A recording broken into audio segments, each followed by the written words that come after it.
Las tormentas son nubes de gran desarrollo vertical, las cuales pueden alcanzar e incluso superar los 15 kilómetros de altura. Es decir, que las tormentas más intensas pueden duplicar la altura del monte Everest. Dentro de estas nubes hay aire húmedo que asciende y se enfría. Esto provoca que se genere lluvia y o granizo dentro de la nube. Eventualmente, la lluvia y el granizo no pueden ser sostenidos por el aire que asciende y terminan cayendo por efecto de la gravedad. La lluvia, al caer, puede estar acompañada por una corriente de aire que choca contra el suelo y se desparrama. En las tormentas más fuertes, esta bolsa de aire frío puede provocar ráfagas superiores a los 100 km por hora.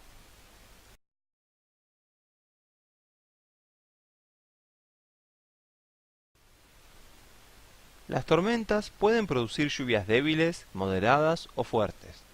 Esto depende de muchos factores: el movimiento rápido o lento de las tormentas, si se trata de varias tormentas juntas, si las tormentas están alineadas y se mueven como haciendo trencito sobre una misma zona, depende de la humedad, de la inestabilidad que tiene la atmósfera y la lista continúa. Además, las precipitaciones más intensas son localizadas, como se puede ver en esta foto.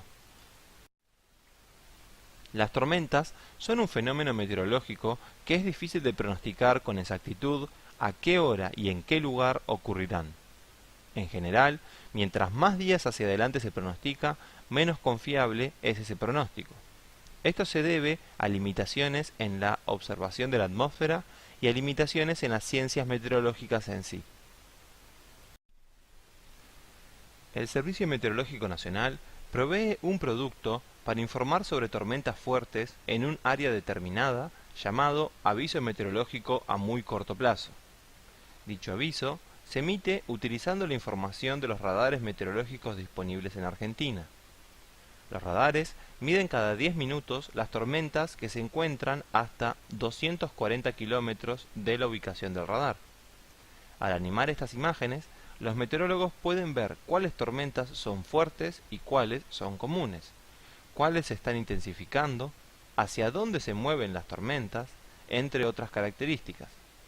La duración del aviso a muy corto plazo es de 3 horas y suele abarcar un área de unos 200 kilómetros por 200 kilómetros. Es importante aclarar que no todo el área involucrada por el aviso a muy corto plazo será afectada por una tormenta fuerte. La emisión del aviso a muy corto plazo ocurre, en general, 1 o 2 horas antes de que las tormentas fuertes lleguen a la ciudad autónoma de Buenos Aires. Otro aspecto clave a tener en cuenta es saber qué ocurre con el agua cuando cae al suelo. El agua siempre tiende a ir hacia las zonas más bajas. Dichas zonas más bajas, por donde circula el agua, son lo que llamamos ríos y arroyos. La ciudad autónoma de Buenos Aires tiene varias cuencas distintas. Esto quiere decir que el agua que caiga dentro de cada una de estas áreas que estamos mostrando en la imagen tenderá a ir por efecto de la gravedad hacia el arroyo de la cuenca. Como se puede ver en la imagen, gran parte de las cuencas del Medrano y del Maldonado se ubican en el Gran Buenos Aires, por lo que el agua que caiga allí fluirá hacia el Río de la Plata, pero pasando primero por la ciudad autónoma de Buenos Aires. Veamos un primer ejemplo sobre cómo cambia la respuesta de una cuenca ante distintos tipos de lluvia. Como se puede ver en esta animación, si cae poca lluvia pero distribuida a lo largo de toda la cuenca, el agua fluirá lentamente hasta el arroyo y la crecida resultante será relativamente leve. En cambio, como se puede ver en este segundo caso, si cae mucha lluvia concentrada en una pequeña porción de la cuenca, la crecida resultante puede ser mucho más intensa.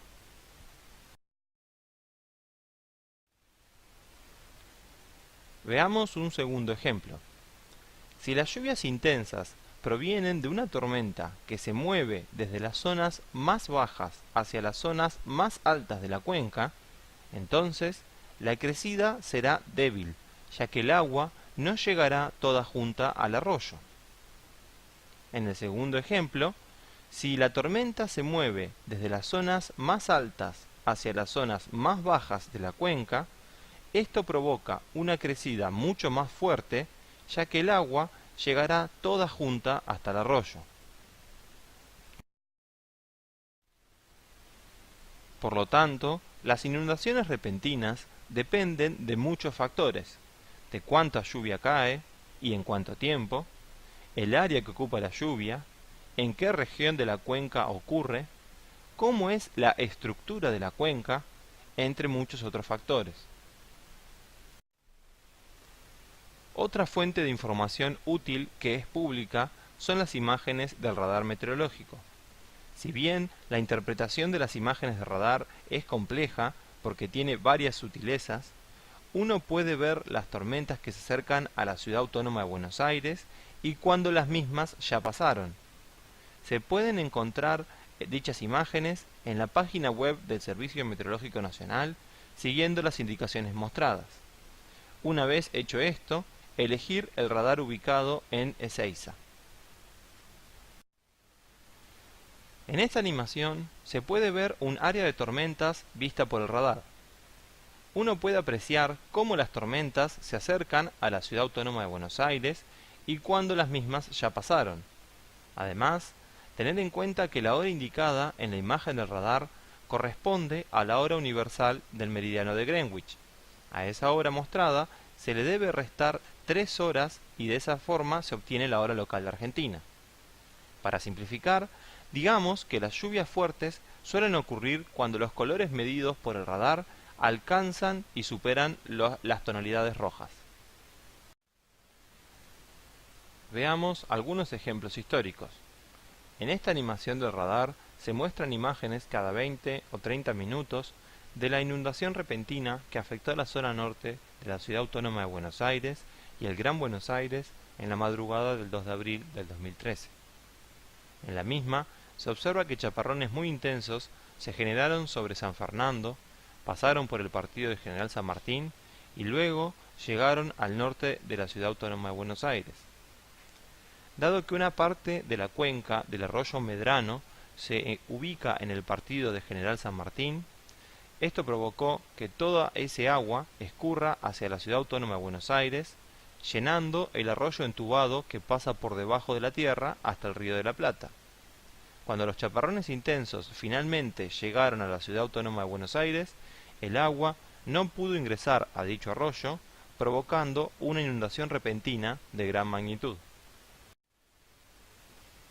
En este segundo ejemplo, vemos una tormenta muy intensa dirigirse hacia la ciudad autónoma de Buenos Aires. Sin embargo, cuando estaba a pocos kilómetros, se desvió y afectó la zona sur del Gran Buenos Aires, donde provocó inundaciones repentinas. Para resumir, la meteorología e hidrología para la ciudad autónoma de Buenos Aires y las inundaciones repentinas son un tema complejo. Se está haciendo esfuerzos para mejorar los tiempos de preaviso para que la población tome los recaudos necesarios. El sistema hidrometeorológico de observación, vigilancia y alerta, conocido por sus siglas como CIVIGILA, está siendo instalado. Consiste en tecnología de punta, con un nuevo radar meteorológico, sensores de precipitación, de viento, de temperatura, entre otros muchos elementos tecnológicos. El objetivo de este sistema será poder pronosticar con mayor precisión 1 o 2 horas antes qué lugares de la ciudad sufrirán una inundación repentina.